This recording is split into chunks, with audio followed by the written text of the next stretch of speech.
Ryan Nobles, Washington correspondent at CNN. You know, the liberal biased, isn't that what they're saying? Not true. The alleged. And we know Ryan is fair as fair can be. And Ryan, what do you think in this last 24 hours? Some very unbelievable developments, do you think? Yeah, Bill. I think that there's no doubt about that. I mean, it's kind of hard to wrap your mind around everything that's happened here just in the last week of the Trump administration, which is interesting because we've been saying that since he took office, really, since he won. But this latest revelation is pretty significant. The fact that members of his campaign team were, as what CNN is reporting, in constant communication with the Russian intelligence officers and people involved in the Russian government is pretty shocking. Yeah. Now, that's not necessarily illegal, but the question is, what exactly were they talking about, and did Donald Trump know anything about it? Those are the questions that we still don't have answered right now. Hey, I don't mean to make any, and I'm not going to make any comparisons to maybe something that went on in the 1970s, but no administration is going to come out right out of the beginning and say, "Yep, we're absolutely wrong," which is why you're getting reporters that are pressing. They're smelling blood here, and they're firing at the White House. And I would not want to be Mr. Spicer right now, who's the one that's got to face off on all of these guys as they're asking questions. Are you concerned that that President Trump knew about this for several days and said nothing, didn't get rid of Michael Flynn, didn't remove Michael Flynn from any of these security issues, and then did not inform the vice president? Yeah, I mean, it's several days, Bill. There's a question: has President Trump known about this from the very beginning? Right. Did he know back during the campaign that members of his campaign, like Paul Manafort and Michael Flynn, were talking to the Russian government shortly before he was elected, after he was elected, before he was inaugurated? And you're right. Did he know the depth of those conversations? What were they talking about? Yeah. And I think when it got to the level of Vice President Mike Pence basically being lied to by the National Security Advisor, that's when it became untenable for Trump. Yeah. People say that he likes a bit of chaos and he likes a bit of disarray in his work environment. He thinks that is what breeds the creativity that comes from his operation. But when you have somebody like Mike Pence, who's a seasoned professional, somebody that's respected in Washington, kind of the same voice in many respects in his administration, when he feels as though he's been aggrieved, that's when I think Trump realized that there was a problem. Yeah. And that's what Spicer said yesterday. When there became an issue of a lack of trust with Flynn, that's when he had to go. But to your point, Bill, is that enough?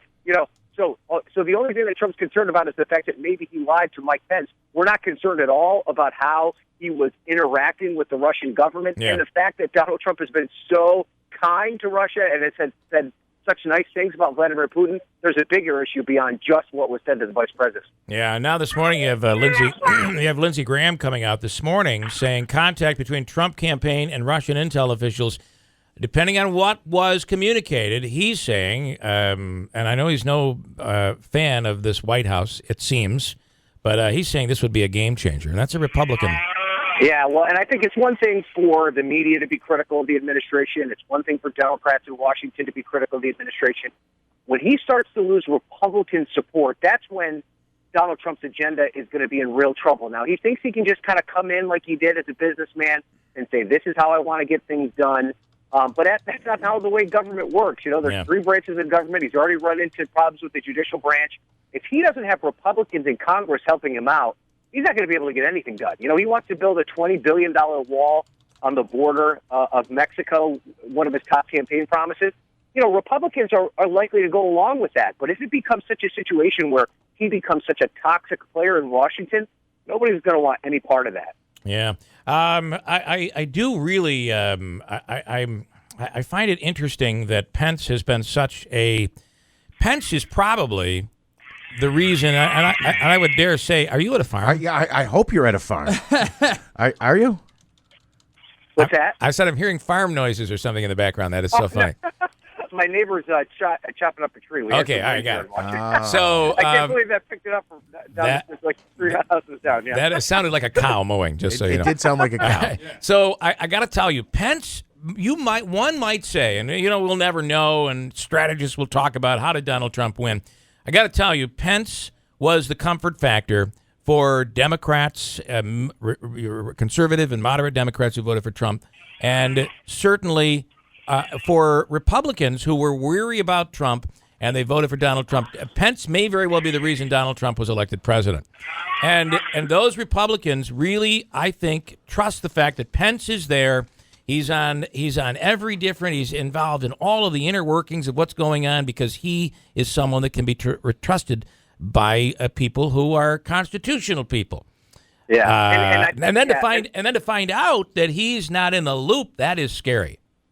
Yeah, and I think that you're so right, Bill. You know, you can say what you want about Donald Trump's presidency, but there's no argument about the campaign that he ran. It was a genius campaign. Mm-hmm. And one of the things that he did that was so brilliant was picking Mike Pence as his vice president. Yeah. Because, you know, a lot of people like the idea of Donald Trump. They liked the idea that he was going to come into Washington and shake things up. But they also understood that practically you can't just say you want to do that you actually have to understand how Washington works. And by bringing in Mike Pence, who first of all was a governor, so he understood the executive branch of government, but also was a longtime member of Congress and understood the inner workings of that situation, that made people feel comfortable that you could take Donald Trump's kind of bold ideas and this, you know, agenda that he wanted to implement and marry it with somebody that understood Washington. And that's why Pence brought it all together, and he also kind of shored up his socially conservative base. But you're right, there becomes a situation where Pence doesn't trust Trump's people, and Pence has remained loyal to the president himself. Yeah. That's where you're going to start to see you know, as this plays out, I think the role that Mike Pence is going to play here over the next weeks and months is really going to determine the overall future of the Trump administration. Here is Ryan, if you can. Are you still good on time? I got a couple more minutes, a couple more questions. I got all the time you need. Utica City Republican Chair Joe Habaika with a question. Joe, you're on with Ryan Nobles. Well, hey, Ryan, how you doing? Congrats on the new job. Joe, long time no talk, my friend. How are you? Yeah, I'm well. You know, I've been watching this, and you know, there's a lot of unanswered questions. I think this is what happens when you start an administration at any level without any people that have been there before. I think that it's going to be interesting to see if the Republicans in the House do anything, because they're all hamstrung by the way the districts were gerrymandered. Mm-hmm. And they have to be concerned because, you know, they're going to be, they'll if they come out too strong too early, they'll end up being primaried by someone from the, you know, the base. And that's why you don't see a lot of the people in the House coming out and really calling a lot of this stuff into question. You know, this Russian contact thing is a major deal. And it's unfortunately, it's a deal breaker for people that have lived, you know, many people that have lived or been in the military or around the military during the Cold War. I'll let you go based on that. All right, you want to comment on that, Ryan? I think Joe's right about, you know, kind of the tenuous situation that Republicans find themselves in. I mean, if you're an elected Republican, you know, you have to look at a sizable part of the group of people that voted for you. In upstate New York, the Utica area is a good example of this, of people that are still continue to be rock-ribbed supporters of Donald Trump. Yeah. And for all the problems that he's had over the past couple of weeks, you know, I think that if you're a Trump supporter, in general, you're pretty happy with him, right? You know, he's already signed a couple of executive orders that kind of fall in line with making good on his campaign promises. So, you know, that 40% of support that he has across the country, and that when you look in Republican districts, as Joe was talking about, that really shoots up to 65, 70% in some districts. Yeah. If you're a Republican, you can't just ignore that group of people. And, you know, really as a country, we can't ignore that group of people. There's a reason that Donald Trump got elected. Yeah. So where it crosses over the Rubicon for Trump is where you know, you get the stench of scandal, and you get the concern that maybe these promises that he made during the campaign, which allowed him to get elected, that he was really the voice of the people and that he was going to shake things up in Washington. When that crosses over into a line where you wonder, like, why? Answer that question. Why is Donald Trump so friendly to Russia? What's going on there? Well, Why does that relationship exist?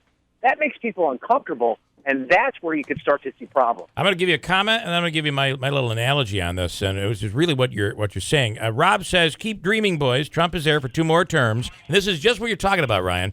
Joe, you're a clown. So the fact is, even questioning this administration right now from true supporters, from that 40%, gets you some real pushback. But I equate Donald Trump to a heavyweight boxer who's a monster. And he takes a punch. He takes another punch. He's still strong. He takes another punch.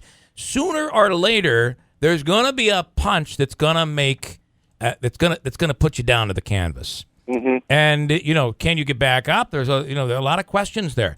But it's the latest punch, of course, was the interview with Bill O'Reilly during the Super Bowl. I mean, no one else in America, I don't know, in the future, in the past, could ever survive that comment about America with Bill O'Reilly, but Trump has. But there are people that I think that are becoming a bit weary right now, and he does not want to go there. No, you're right, Bill. But the thing that worries me about the current environment that we're in, and you're right, Trump supporters will support him to a fault. But if there comes a point where, there's an obvious scandal that can bring down his administration and either lead to him being removed from office in some capacity or just not reelected, my question is, what happens to that 40% of America? I know. Do they revolt in some capacity? Do they feel as though their viewpoint has been marginalized, and does it become, a very difficult situation in this country? I think at some point we're going to have to remove Donald Trump from the equation and ask serious questions about these, working class voters who have real concerns about the direction of this country, and they saw Donald Trump as a conduit to that change.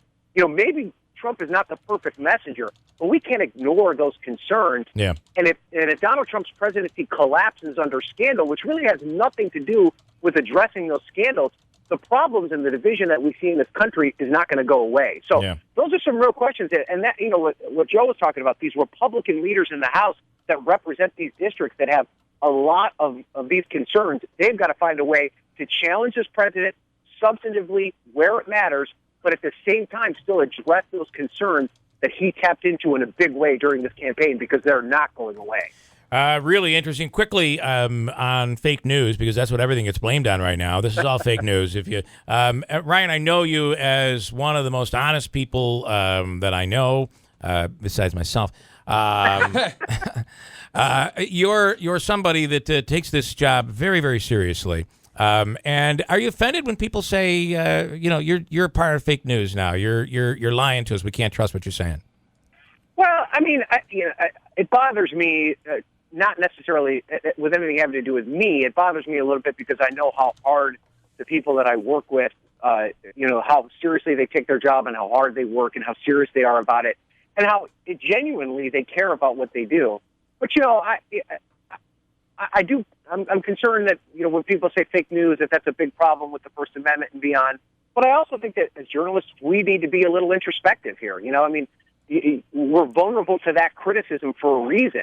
So, there's a reason that people feel that way. There is a lack of trust with us as an institution, so we need to do something to repair that. Yeah. At the end of the day, we shouldn't be the story. It shouldn't matter what people think about us and their opinion of us.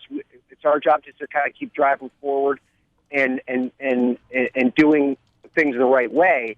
But, I guess when it comes down to it, Bill, it's hard to argue with facts. And if you've got facts and if you've got the information to back up your reports, it's hard to dispute. And you just need to hope that when the dust settles, that people understand that we were the ones that did it the right way. Yeah, and I feel pretty confident that our news organization is among the people that, at the end of the day, people will look at as being, a responsible check on not just this administration, but any administration. Well, if there's anybody I know that's unbiased, it is you, and you've done a great job. We appreciate your success. What you're doing is awesome. Ryan Nobles, Washington correspondent at CNN. Thanks. We'll talk again next week. Thanks, Bill. All right. Bye. And I know Ryan really well, and I got to tell you, he is going to tell it like it is. I like that. We will talk to him weekly.